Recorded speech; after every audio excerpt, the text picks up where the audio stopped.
Peut-on se lancer dans un marché où on ne connaît pas la langue? C'est le sujet de la vidéo de ce jour. Salut à toi et bienvenue sur ma chaîne YouTube. On va parler d'un sujet intéressant, que ce soit pour l'infoprenariat, pour l'e-commerce ou même pour l'affiliation, j'ai envie de te dire. Aujourd'hui, est-ce qu'on peut se lancer quand on ne connaît pas la langue?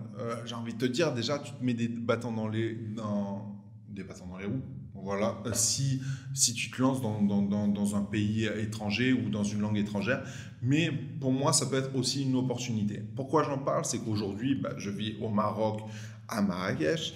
Et aujourd'hui, forcément, on pense que la plupart des gens parlent français, et à juste titre, il y a beaucoup de personnes qui parlent français, mais tu as aussi une population qui parle anglais, déjà, voilà, qui a anglais en deuxième langue et qui a forcément en première langue l'arabe.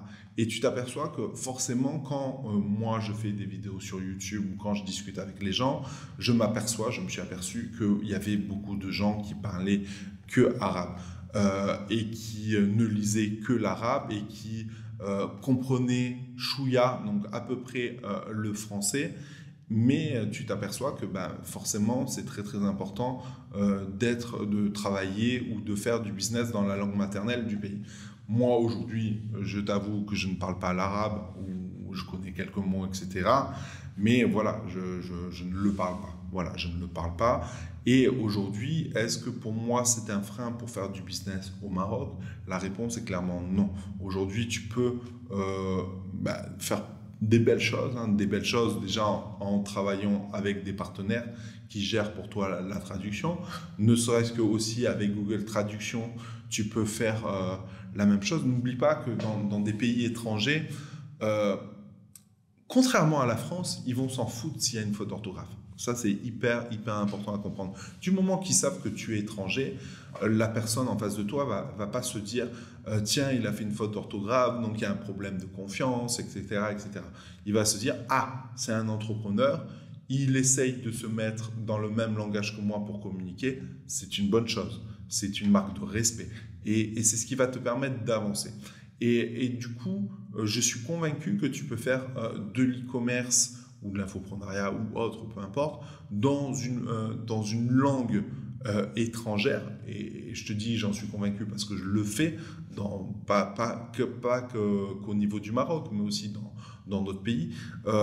J'ai envie de te dire, les gens, ce qu'ils veulent, c'est un produit, c'est une information, c'est un service. Du moment que tu réponds à leurs demandes, même s'il y a des petites fautes d'orthographe, l'essentiel, c'est qu'ils aient cette information, ce prix, ce service, ce produit, etc. Ça, c'est important à comprendre.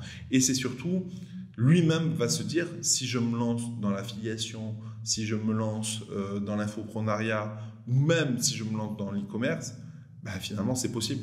Parce que si lui, il a réussi à me convertir alors que son site était à peu près bien fait, alors qu'il y avait peut-être 2-3 fautes d'orthographe, etc., c'est que moi aussi, je peux le faire. Voilà, ça c'est vraiment important à comprendre pour tout ce qui est business, affiliation, infoprenariat, etc.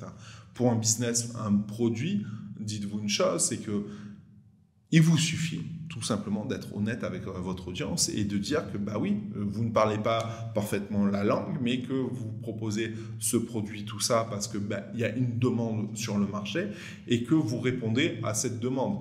Que c'est pas parce que je ne parle pas bien la langue que je ne pourrai pas vous aider à avoir tel ou tel produit. Et le fait de dire ça, les gens vont raisonner dans leur tête et vont se dire mais oui, il a raison. Là, j'ai besoin de ce produit. Ouais, il ne parle pas la langue, mais c'est normal parce que ce n'est pas sa langue maternelle. Mais il répond à mon besoin et j'ai besoin de ce produit aujourd'hui. Donc, je vais l'acheter.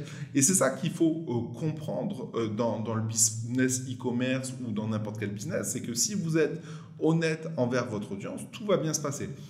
Je parle des pays étrangers. C'est vrai que, curieusement, en France, et c'est ce qui me fait halluciner quand même, parce que même en Belgique, on n'a pas ça. En France, dès que vous n'avez pas le droit à l'erreur, tout simplement.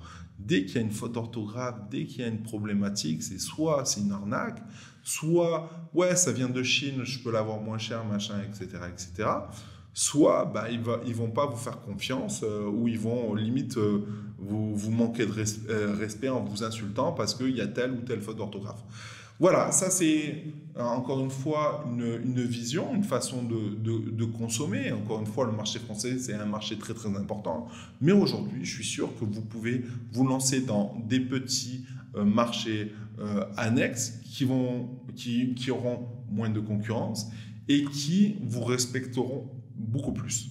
Voilà, j'espère que ce sujet de vidéo t'a plu. Je pense qu'il t'a plu parce que c'est plutôt intéressant. Je t'invite à liker la vidéo et à rejoindre tout simplement ma newsletter en cliquant dans le lien ci-dessous.